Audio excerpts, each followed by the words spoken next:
I think there should be a contract in place no Yeah. matter what you do, even if it's your best friend that you're co-authoring a book with. It's always best to have a contract. Yeah. So my co-authoring experience was with Mark Lefebvre on Taking the Short Tack.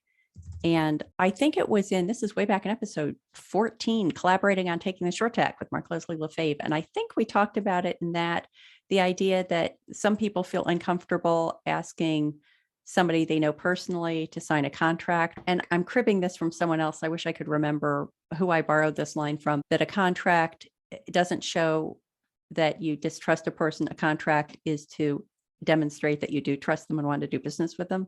So I Right. think if you can approach it that way, that's more comfortable. And it is a hard thing, I think, in the author business that we are authors, and so we're creatives and we create friendships with other authors.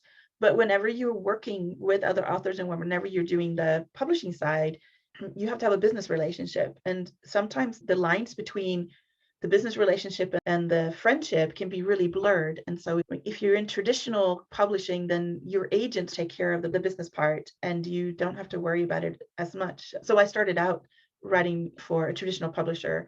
And so it was nice in that I only dealt with my editor for the collaborative side, and my agent had to be like the bad cop whenever there was problems. But now, if you are an independent publisher, you have to wear both of those hats, and it can become really uncomfortable. And so that way, if there's a contract in place, it's almost like you're not preparing for bad things to happen. It's actually more that you are preventing those disagreements from happening because expectations were communicated upfront. And so a contract is more likely to save a friendship than it is to ruin a friendship, I think. Yeah. And it's just a record. I know there have been several times when during the course of working on Taking a Short Tack with Mark, where we would both say, what did we agree to do about audio? And then Yeah, we'd have something to go back. Oh, now I remember. So yeah, it's a exactly. record. It's not a weapon. It's a record. Yes, yes, it is. Exactly. Yeah.